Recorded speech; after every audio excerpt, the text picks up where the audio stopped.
Hey everyone, welcome back to the Obsidian Empire. So I made a big mistake with this video. I have my little show touches thing now, but that's about it. Anyway, uh, yeah, sorry, I accidentally deleted it as well. So yeah, basically what happened was a lot of embarrassing things. What I was talking about, just in a nutshell, a lot of embarrassing things. Riaz tries to have sex with Issei, but it gets interrupted because Issei calls her president instead of Riaz, and she wants him to call her Riaz. Koneko wants to sit on Issei, so she won't let Issei get up, basically, which is weird for some reason. But like she's trying to get him to have a raging boner and have an excuse to have sex with him. I don't know. That's what I'm thinking of right now. They some of them were going over battle plans and training beforehand, and there was an embarrassing interview. So now they're going over the plan for the raiding game, the whole team. The Phoenix girl gets a call from... Oh yeah, and there was Issei giving a lot of advice as well. Anyway, and then this is, I should mention, episode 8 until episode 12, so we've got a lot to do. See how much is there? That's a lot. Anyway, so they're going over the battle plan. The Phoenix Girl's mother calls, basically says in every way but that he wants Issei to marry her daughter, and it's because the daughter loves Issei, and Issei wants to move up, and Phoenixes are very high up in the Devil World, so it's just to benefit both of them, I guess. And she also makes Issei promise to protect her daughter. Riaz gets insulted that Issei doesn't think of her as anything more than the president. This is also after the call. So basically what happens is Riaz asks Issei if he thinks anything of her besides just anything more than her being his leader. If he feels anything for her, basically. And Issei responds with, no, I don't, because he's not sure if him being a lower-ranking devil is allowed to like someone of the 3 classes. So it's just really, really embarrassing. She runs out of the room. Asya goes after her. Yeah, it's awkward for everyone there. Now for episode 9, he's debating whether or not Riaz loves him and what he should do about it. When he's thinking aloud, basically, and then Koneko, the Dark Angel, and Asya all overhear him. And think about a way to try to make things right, and between him and Riaz, and then to try to make things right, they all strip down to everything but their panties. I'm pretty sure those are specifically panties, not underwear. But anyway, they strip down to their underwear and heal him in their own ways. Like Asya does her thing with her sacred gear. Koneka does her little magic, and the Dark Angel girl sucks his fingers. Basically they're healing him all in their own ways, and then basically the dark. He told, remember that, if you remember, first season, like the first few episodes, Issei basically fell in love with a Dark Angel, and she kidnapped Asya, and that's how Asya became a devil. That little story. No, how he and Asya became devils.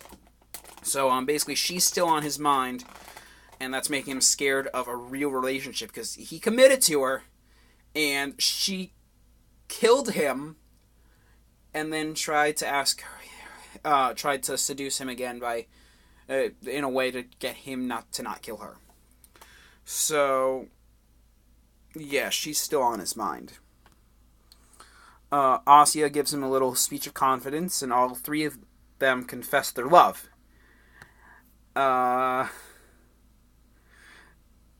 Which it's out loud, not just subtle hints or anything. This is actually them confessing their love for him. So, and then Issei only really confesses to Asya because Akeno, the Dark Angel girl, Akeno, she is, oh, by the way, I'll be referring to her as the Queen in a bit. So, anyway, Akeno, I guess she's just trying to steal him away from Ria's, mostly.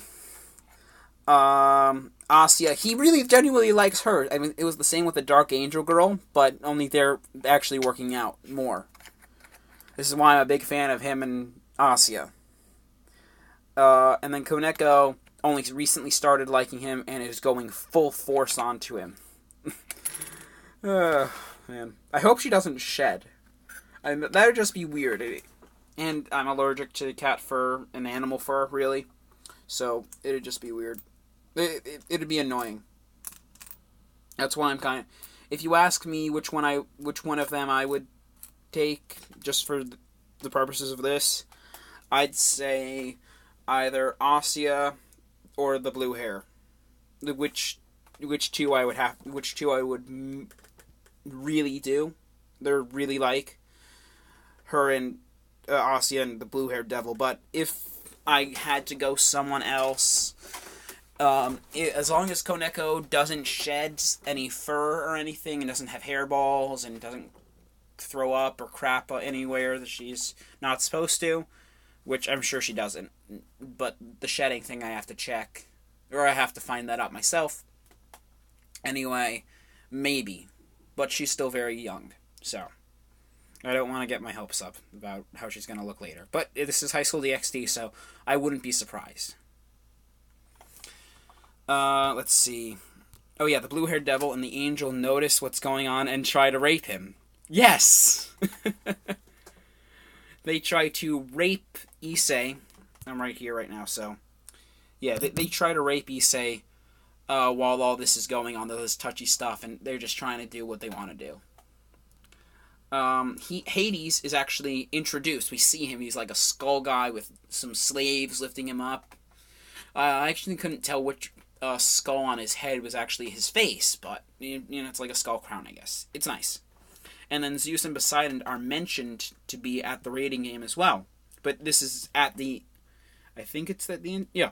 No, it's at the raiding game. So, we meet Hades, and we hear that Zeus and Poseidon do exist. So, there's going to be some interesting stuff going on for Issei. And then Issei, he's become a popular guy with all these... He's become a very popular guy. Especially for all the little kids, giving them, for some reason, even the girls. So they're all cheering for him, and I believe the Angel and the Phoenix Girl, since they're not participating in that specific rating game, they are going to, they're going to be, what's it called? They're leading Issei's little cheering squad. The raiding game will be at a stadium, so it's at a stadium, and the players that are fighting are transported to different places. Basically, what I'll be doing now, like with this one here, I'll be detailing who's fighting and who wins, just to condense it. So at the end of the episode, the only male, the knight one, is sent up against a guy with a lance and a horse. So it's a male knight versus a male knight. Is there like a standard? Does it have to, if the king is not a male, do you have to have at least one male on your team, or can it be all girls? Whatever. Anyway, episode 10. The male knight has a cool balance breaker. The one on our team. That creates clones, and he wins his match, so that's good for us. For the good guys. Or for the main characters. So, what's-his-face wins... I can't remember his name for the life of me. I have to call him the male knight. So, he wins, basically. But he can create some nice clones, which are sort of strong, I guess. I think it's like Meliodas' clone thing. Yeah, from Meliodas from Seven Deadly Sins. He's been revealed to be able to make like up to 5 clones of himself. So, Koneko is defeated. So it's basically now Koneko and the Valkyrie versus the other knight on the other team and a rook. So it's rook and bishop for the ones that we want to root for, and knight and rook versus knight and rook. So it's interesting, but Koneko takes herself out, but the Valkyrie's still alive, or I'm calling it alive because I don't know if some people actually died. So anyway,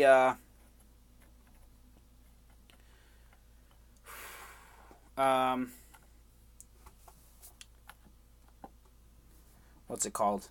I'm sorry, I'm adjusting the strategical pieces on my desk right now. Anyway, Koneko goes down the first match, which we've seen her before in the other rating game. In the other rating game fighting, she's usually pretty powerful, but then she gets taken out by like a bishop or something. Or she gets taken out one good hit and she's down. A glass cannon. She needs more defense, I guess, for a rook. Anyways, the score is 3-1. 3-1 dead with Riaz in the lead, so the ones that we're reading for. So I'm saying dead because I don't know if any of the other players survived from the other team. They looked pretty damaged. Hold on, I need to turn on the fan because it's getting hot in here. It's like 80-something degrees outside. So, yeah, there we go. First setting, just blow up into the room and it should be fine. I can already feel a change, which is weird, because it's just a fan. Anyway, Issei is going to fight a bishop. A bishop from the other team that can supposedly defend against all his perverted attacks, and supposedly defeat him. It's like a strategy. And she undresses her jacket and skirt. I'm so glad I don't have pictures to show you guys. Really, I am. But anyway, she first undresses her jacket and her skirt and poses very sexily in front of Issei. And then she removes her shirt, but she's then left with her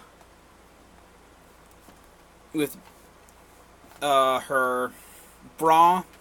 I wrote it down. Thank goodness I wrote it down, because I wouldn't have remembered that. I never remember that. Bra. So anyway, she removes her. She is left with her bra and panties, but she removes her panties first, so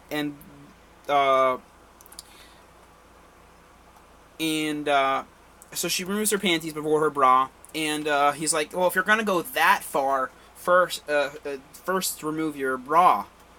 He's like, it's unacceptable to him for a girl to run at someone with a bra but no panties. So the bra has to come off first. And so he shoots her one time and she's just gone. The blue-haired devil and the vampire volunteer to be next because they kind of have to. They haven't gone yet, and it's Gasper. The blue-haired devil and Gasper volunteer to be next. They just volunteer because I guess they're the only two on their team that haven't gone yet. Hold on, Koneko, Valkyrie. Oh no, it was Rook on Rook, wasn't it? Yeah. So except for Asya, I guess. Sorry, I'm thinking of something from earlier. The one with Koneko and the Valkyries match. I always forget that Valkyrie is a rook and not a bishop. Anyway, yeah. So, they're the only ones that haven't gone yet. And I'm just going to tell you now, Asya doesn't go at all. But she doesn't know how to fight much. But she has her familiar, and she has her healing. So that's like it. So the blue-haired devil and the vampire volunteer to be next. The vampire, is going to, which means he does give his life or his time in the raiding game to the blue-haired devil, so they can win the match. So he's not dead yet, but okay, he's not dead, but gone. Oh yeah, so basically, he goes. He's not dead. Oh yeah, so he doesn't get eliminated. He kind of stays in just to use his time-stopping power to give the blue-haired devil the match. So the bishop and a rook gone, and it's now 6-2 dead. I'm saying dead because it feels like it should be right. I do this for Pokemon too. They fainted, they're dead. You know, it's just easier for me that way. Anywho, so the Grammy team is still winning. Now it's Queen versus Queen. Akeno is down like immediately, which sucks, but okay. Bye-bye, Akeno. The winners from the other matches, so the Valkyrie and the two knights on Team Gramarye, this is me predicting it. They face the king of the other team because it's a 12. They're going by dice, so, and each player has a point value, and the enemy king is apparently so powerful, or at least much powerful than the other king, than the Gramarye, Reyes, whatever. He's apparently so much more powerful than her that he's a 12. So, yeah. So I'm predicting that they're most likely going to lose completely, and they're just going to be able to wear him down. New episode. The opposing king has apparently a visible fighting aura. So I just thought it was an interesting tidbit to go down. The Valkyrie she's not eliminated, but it looks like she's gone with one punch to the stomach after releasing a barrage of attacks, I guess. The two knights are getting the crap kicked out of them, while giving it all they have. Like, the male knight did his clone thing, and they were just eliminated immediately. So they're giving it all they got, and they're still not able to do it. The Valkyrie apparently had a Holy Sword Mimic, and perfectly shoots the enemy king, which at least gives it's a bit of a surprise enough for but now she's really down. She goes down. So she fakes her defeat, shoots the enemy king, damaging him, but then he really goes down. She really goes down. The two knights are working together. They push down on a sword because is it Killua? No, it's not. Can't be Killua. I'm thinking of something else. Anyway, the male knight's sword breaks when he slashes it against the other guy's arm. But Blue-Haired Devil's using her holy sword or whatever, and using it, and with both of them pushing down, they're able to cut off one of his arms. Then they are both promptly defeated. So, basically their role was to make him use a Phoenix Tear, and they did that. They were able to do that, but all three of them went down. So, that's good. The Phoenix Tear, if you don't know, if you're just watching this for the first time, you're actually this far through. It's a tear from the Phoenix species of devils in the underworld, and they have healing properties. And they sell them for a high price, and each team has one.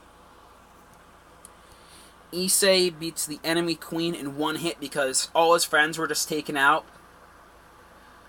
Both knights and the Valkyrie, his friends, were just taken out. And so he's got a lot of anger pumped up.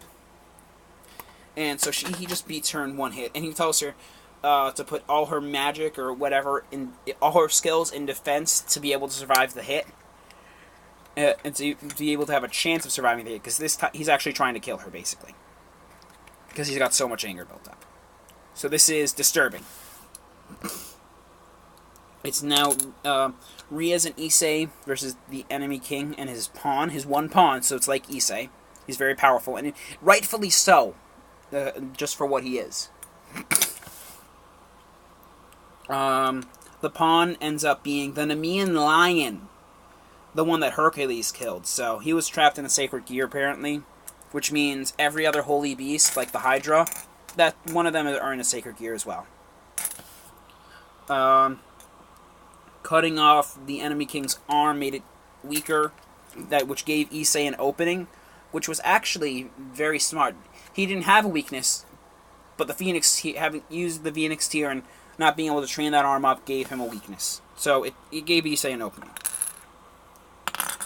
The Nemean lion, however, defeats Riaz, and they use the Phoenix tier on her, so she can live and stay in the fight. The Nemean lion becomes armor, so the guy becomes armor, which is worn by the king, and it's very powerful armor. Issei activates a Juggernaut drive thing, not in a dark form. So basically, Issei's knocked out right now, and stuff's going through his head. And no, wait, sorry. He almost activates the Juggernaut drive at the behest of all the spirits in him, because all that's left of all those spirits, they are just all the negative emotions that they still retained at their death. So, yeah, he activates it. But a past possessor of the White Dragon Emperor is summoned, because apparently Issei had blood from the White Dragon Emperor put into him at one point, so he's here now. And him coming, plus Issei's fans in the audience actually cheering him on, that helped convince the spirits to choose another path, meaning not one of hate and stuff, but one of perverted crap. So, God, this is getting ridiculous for me. Anyway, Issei stands up in a new form, and then that episode ends on a major cliffhanger. That's the end of episode 11. I forgot to write that. But, yeah, so now it's episode 12. Issei's new form is apparently an evolution, whatever that means. And it has an aura the same color as Riaz's hair. So, and he just admits to Riaz that casually he admits to her while they're still there in front of everyone that he loves her. Excuse me. Thank you for the notification. Go away. Basically. Sorry. So Issei and the enemy king are now evenly matched. And I should mention, the Nemean lion armor wasn't going to go on the king unless the underworld was under attack again. So he swore that he wouldn't. But he does it. He does this anyway. The enemy king is in a rage, causing the fight on no matter the cost. And it was triggered by him going down, but then the spirit of his sick mother, which we saw a few episodes earlier. I think that was either in my last review or one of my last two reviews for Highschool DXD a few weeks back. So, it was Riaz's relative as well, basically. Her aunt. Anyway, he's now in a rage that causes him to fight on no matter the cost. And then the enemy king loses consciousness. Like right before Issei loses his armor, so Issei gets one more really good punch in, and then he just loses consciousness. The enemy king, and the Nemean lion, the armor from the Nemean lion is toast. So the Nemean lion is also down right there. Issei wins, and Issei, the male knight, and the queen are all going to be promoted to a higher class of devil because of their power showings.